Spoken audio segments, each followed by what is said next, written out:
Hey guys, it's Tiffany. So we are going live. I want to make sure that you can hear me. So if you are on this live training, we're going to be talking all about cross-contamination, which is so vitally important, let me tell you, because I completely understand the last few days. I'm back to myself, thank goodness, just in time for this training, and just in time for our super busy week and all the fun stuff that we have planned for you here in the Thrive Clean Eating community and our live training on Eat and Foods on Thursday, and then we're in Columbus.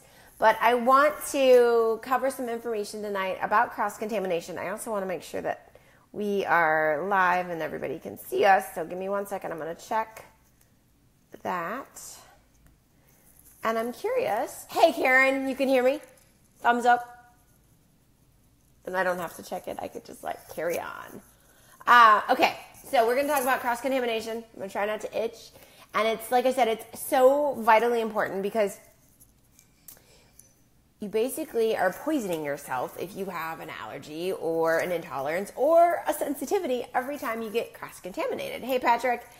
And I've got the slide content. I'm not going to do slides tonight. We're just going to talk.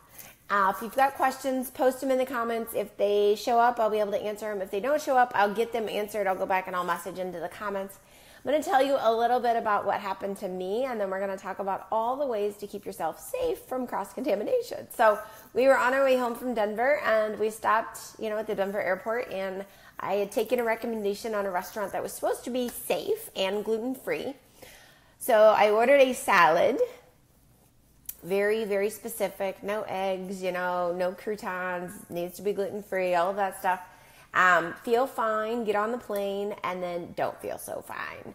And when I say don't feel so fine, I was actually talking Sunday about leaky gut and how if you have leaky gut, you probably have leaky brain, not realizing that it was what was going to happen to me. So not only do I have an inflammatory response from the food, I've got a gluten issue going on, and yes, exactly, Alyssa. Oh my goodness. The whole bowel thing, all of that, the swelling, the cramping, the crankiness, the brain fog set in for a few days. But in your sinus cavity, we breathe, but we have these sinuses down here, and then we have sinuses up here. And then, I don't know why the light's doing that. And then they connect to your ears, right? So as we're landing in Chicago, I'm not having ear popping. I'm having this sinus right here above this eye pop internally, and it hurts. If you've ever had that happen, I would love somebody else to explain to me, because I felt like my head was going to explode, and this tear duct just kept draining. So for about 40 minutes as we're coming in, I've got tears coming out of one eye. I've got this throbbing in my head. It was kind of crazy, but anyway, so cross-contamination is real, and it can happen. Hey, Tanya, it can happen in your kitchen. You can get cross-contaminated, of course, in a bathroom. Your legs are like, what? We're going to talk about that. You could be cross-contaminated in a playroom or a pool hall, anywhere like that, or your own purse, if you're a female, or your wife's purse or your mom's purse, or at a restaurant. And restaurants are where we most commonly think about cross-contamination, but you can do it to yourself accidentally and not even realize it. All right? So, oops. I have a slideshow. Like I said, I'm just talking off the slides. I'm not actually displaying the slides anywhere, but I need to be able to flip through them. Okay, so we're going to move right through that. Okay, cross-contamination is also called cross-contact, and it occurs when a gluten-free food comes into contact with a gluten-containing food in most instances. It can also happen with nuts or eggs or whatever allergen, but in this instance, we're going to use gluten, because that's the most common thing where people talk about cross-contamination. So when they come into contact or they come into contact with residual, then the contamination happens. Contamination in my mind is poison, because that's what it feels like. If you've ever been cross-contaminated yourself and had a reaction, go ahead and hit the plus. I know, or hit the grumpy looking man, right? Because I want to know how many other people have accidentally got cross-contaminated, not intentionally, but it happens.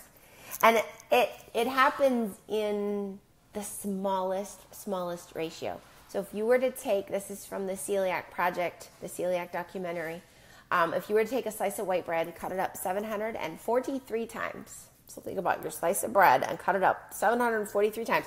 The piece that is left over is enough to put somebody down for about 3 weeks.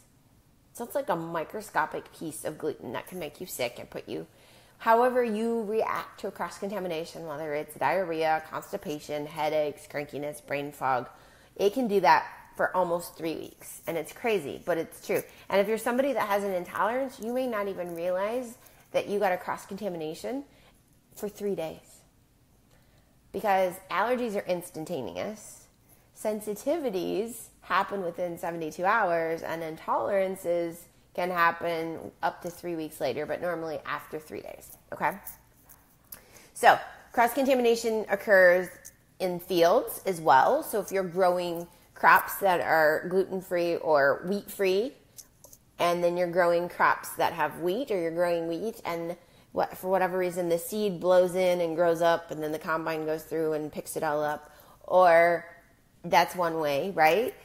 It can happen during harvesting, of course, with the combine, or not cleaning out the farm equipment. It can happen at the mill when they're milling different things down. That's kind of what happened to Cheerios recently, because Cheerios, don't eat Cheerios. If you're eating Cheerios and you think they're gluten-free, just don't, because they've had several instances where the oats that they're using for Cheerios has got wheat in it, or the silos where they're storing the Cheerio wheat is got wheat, Cheerio oats has got wheat in it, and they've got several things where they're cross-contaminated. So the other thing, it can happen during manufacturing. It can happen during food storage. So in manufacturing, you think about a big factory and you've got conveyor lines running. If you've got lines that are running a product that have flour or wheat, and then you have lines running gluten-free stuff, it happens by what they call a plume effect. I call it an atomic bomb. I'm so sorry, Regina. Ugh, sometimes you just want to be home. So what happens is the conveyor line that has the flour, just like when you flip your mixer on at home, it goes poof everywhere. That plume effect, right? That is what can land residually on the conveyor line that's got the gluten-free food running on it. And so it's very important that if you are somebody that's sensitive, that you look at the packaging and you know that that's not being manufactured in a facility that has gluten or wheat containing things getting processed at the same time. Yeah, airborne is real for a lot of people. I actually know a couple of people I've seen recently that are wearing masks because the airborne allergies are really bad.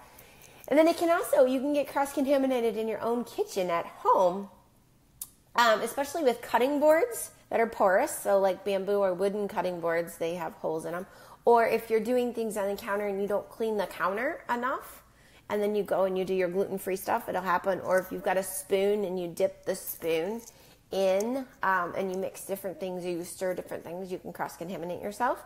And then, of course, restaurants, which I'm not really going to talk a lot about restaurants because a lot of people know about restaurant cross-contamination. So let's see. Patrick says that's like when someone says people with celiac disease can have sourdough bread that is made with gluten-free starter. That's not 100% gluten-free, but it's not truly not. Yes. Yeah. There's a bread company here in Chicago that wanted to work with me, and I actually had to turn them down because they were not using completely gluten-free flour, and they thought that the yeast were eating the residual and they wouldn't have any issue, and it just was not safe. So, absolutely. Okay. Now, when you're reading labels, things to look for, right? You want to read the label, and of course the labels are going to tell you the top 8 allergens. They're going to say milk, wheat, peanuts, tree nuts, soy, shellfish, eggs, and fish. But they're not going to say barley. They're not going to say necessarily in bold, like these other things, rye, even though both barley and rye have gluten in them. But you want to look for keywords. So if you pick up a package and the front says gluten-free or organic, and gluten-free and organic are not the same thing if you're confused. They're totally different. But if you pick up a package and the front says that it's gluten-free, and then you turn it around and you're looking at the ingredients and it says wheat, in big bold, it's not gluten-free. If it says processed in a facility or manufacturing or something with wheat, then it's not safe for you. You're going to get sick. So just put it back on the shelf at the grocery store, because I will tell you that our money speaks. And when we don't buy products because they're not manufactured correctly, those small town or the small time mid-size manufacturing companies are going to go and get dedicated facilities. It's happening all the time. Now, the big name people like Quaker, Cheerios, General Mills, they don't care. They're in it for the money. So use your money wisely and buy the stuff from the small to mid-sized companies and support them, and then let them know, like, hey, you are doing dedicated manufacturing, or you're using a shared manufacturing facility that's already gluten-free. Great, I love your product. We're just going to go this route, because it's truly important, especially for those of us with severe celiac, where you have an airborne issue, you've got bleeding intestines, you've got, chronic diarrhea. Those things are no fun to live with. So it's truly important to watch for cross-contamination. All right, so there is several different things that the USDA says you can put on an ingredient label. And the last time I knew, I have this list in front of me, it's about 32 different words. And in reality, all of these words all meant gluten. But the USDA and the companies that were manufacturing came up with all these other things like cereal filler and rusk and rye and barley, which we know about, and spelts and maltodextrin and dextrins, right? Why don't they just put gluten? I don't know, but they do this. Natural flavorings, malt flavorings, these all have gluten in them. Modified food starch in general. For HANA, wheat germ, of course, thickening brand, thickening agents, those have gluten in them. And then the other one that you have to watch out for is triticale. I shouldn't look at the word. It's TRITICALE, and it's used in makeup and lotion and shampoo, and it's wheat. Okay?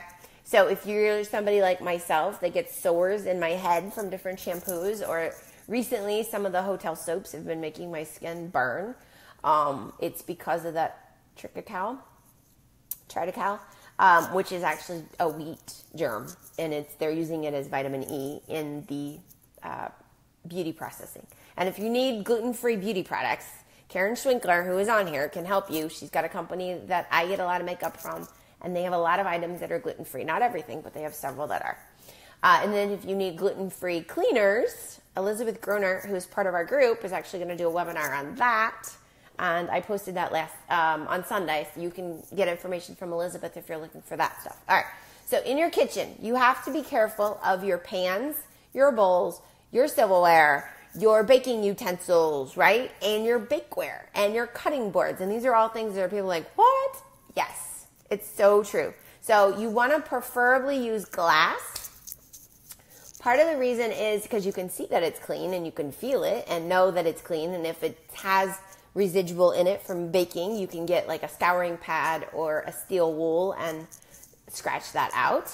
And then the other thing is plastic, when you heat it, it swells up and it absorbs food, just like if you were to microwave spaghetti sauce, your Tupperware is orange. You may not see the gluten inside the plastic, but it's there. So later when you go to reheat something that's gluten-free or supposed to be gluten-free, you're introducing not just plastic into your food, but you're introducing the gluten back into the food, and you're cross-contaminating it because you're storing and you're reheating in plastic. So just go to jars, go to glass, Pyrex, all of those things. They've got the little lunch size now. It's just much safer for you. You also want to be careful with your toaster oven and your actual toaster. You don't want to share a toaster, especially because there's crumbs in the bottom of a toaster. And if you don't believe that there's not crumbs in the toaster, turn it upside down and watch them all fall out. They're there. You want to be careful with a food processor because of the serrated blades. Serrated blades have microscopic holes in them, and you really don't ever get them clean enough. So I would have two mini choppers if you had to. Your broiler in your oven. A lot of people broil, which is awesome, especially in Chicago or, probably Alaska where Sonia is, where it's freezing outside. It's easier to broil something in the winter than it is to go grill it. But if you're using a broiler pan, most of our broiler pans don't look like they did if they were brand new. So just use some aluminum foil to prevent the cross-contamination. And yes, you totally wondered about the toaster. Yeah. So even though it's like one side and two side, it's still got the crumbs in the bottom. So just get a separate toaster. We don't even own a toaster anymore. I just put everything in the oven and toast it that way. It's just easier. And then I can put parchment paper on the baking sheets. And then your outdoor grill. Your outdoor grill as well, because marinades have gluten in them. People toast buns, different rubs. So what we do if we're going to somebody else's house that's having a barbecue, I just grab one of those Dollar Tree metal aluminum pans and we just toss that on top of their grill, and then we cook the gluten-free food in that little metal pan. And sometimes I'll even pick up a $1 pair of tongs so that we don't have to worry about cross-contamination. They don't have to go and feel like, oh my gosh, I have to scrub my grill, because you really can't clean a grill that well. If you're somebody that's new to gluten-free and you got to make the switch, it's a great opportunity this spring to go buy a brand new grill for Father's Day, and put your other one on Craigslist, because you're going to get sick if you are using those old grates. Otherwise, just go buy some grates. I know like Weber has where you can just buy the grill grates. You could just replace your grates and then make sure that you don't put any gluten on your going forward, okay? All right. If you're in a house that has both gluten-containing food and gluten-free food, you're going to want to label like your peanut butter or your sun butter jars so that nobody cross-contaminates. You're going to want to label your mayo, anything that you could stick a knife into and spread on bread or a bagel. Because what you don't want to have happen is you don't want somebody to spread it on their regular bread and then put the knife back to spread it on the other slice of regular bread. And now that condiment or that spread is contaminated or poisonous for those of us that are allergic or have an intolerance to gluten. So you can get stickers. We have them on our Pinterest site. I have them on my website that you can print off our GF stickers. Or you could even just get a black marker or Sharpie and write gluten-free on it so that they know that that's the gluten-free one. I know some companies now, especially with mustards, they come in squeezies, so you don't have to worry about the knife getting inside the mustard, okay? So some tidbits there to think about. Okay, bathroom. And you guys are like, Tiffany, seriously, there's gluten in my bathroom? There might be. There was in ours. You want to look at your toothpaste, you want to look at your bar soap, you want to look at your shampoo, you want to look at your lotion, your lip balm, and lip gloss. I'm going to give a shout out. Karen Slinkler has gluten-free lip stuff. The other company that I use is Red Apple Lipstick. And they make a gluten-free vegan line as well. And they make a lot of lip glosses and lipsticks. And so you want to be careful because we're always licking our lips and we're ingesting it. The other one I always wonder about is sunscreen. We buy gluten-free sunscreen because I don't know very many people that put sunscreen on and then go wash their hands at the swimming pool or at the beach before they have a snack, especially with children. So it's much better just to buy a gluten-free sunscreen. Those are on Amazon. And Neutrogena last year had a gluten-free sunscreen as well. Okay?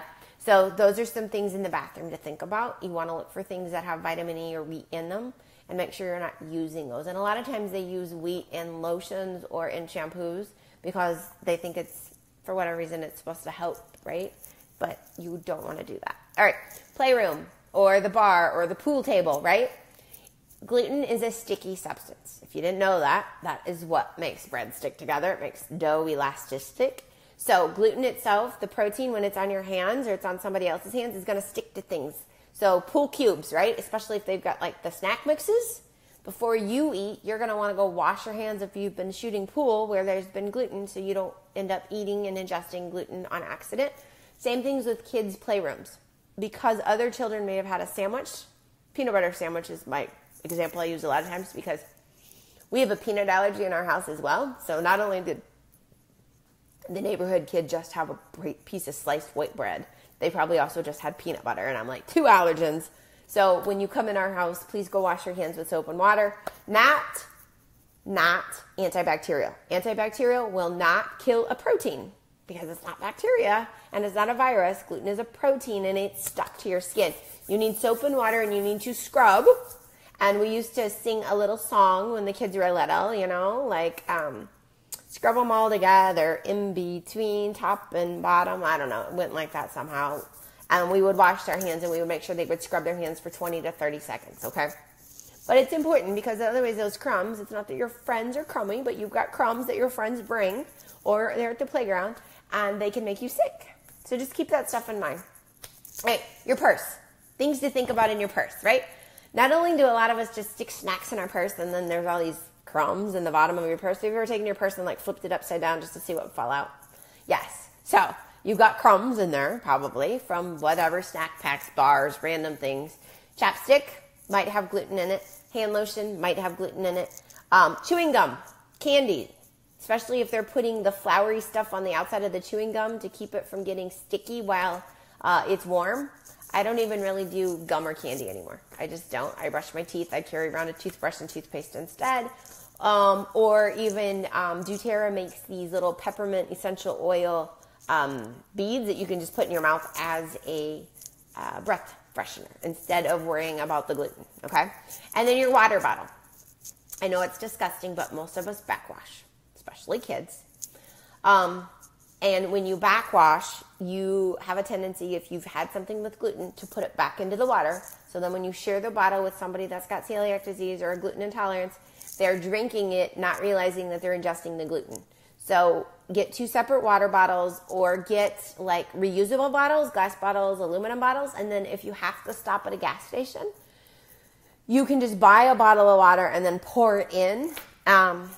And then you don't have to worry about sharing water or backwash and all that disgusting stuff. And you don't have to worry about getting somebody's germs or catching a cold because you have your own reusable water bottle. Is this all making sense?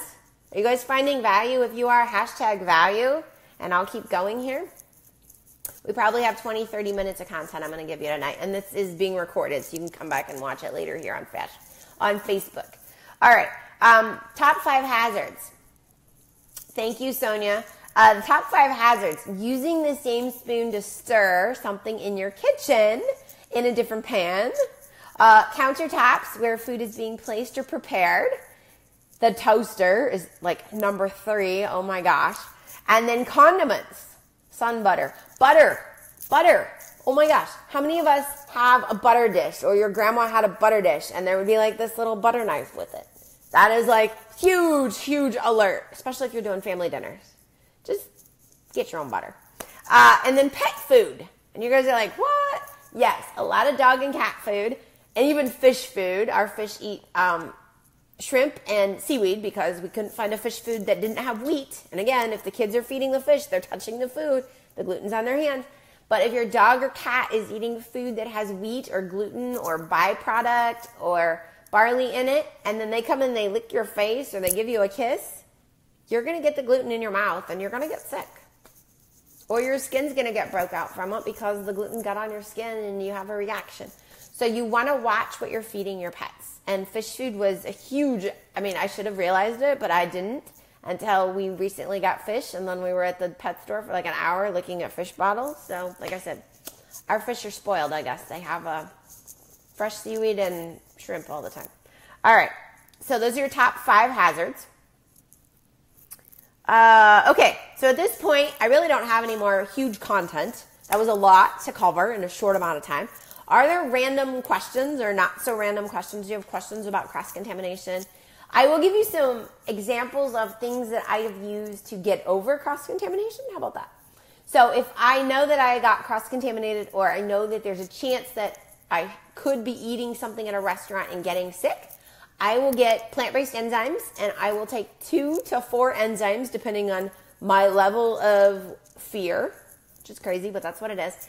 If I came home like I did from the airport the other day and I was like in the bathroom, had a headache, super cranky, didn't even realize like 5 minutes later something would happen, I'd be like, what? And Will's like, yeah, I just told you. I'm like, no, you didn't. Like the brain fog had set in.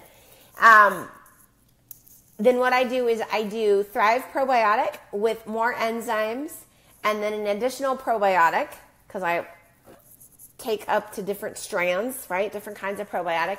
And then I do smoothies straight. So I've had smoothies all day yesterday, this morning for breakfast, for lunch. Today for dinner I actually had some food.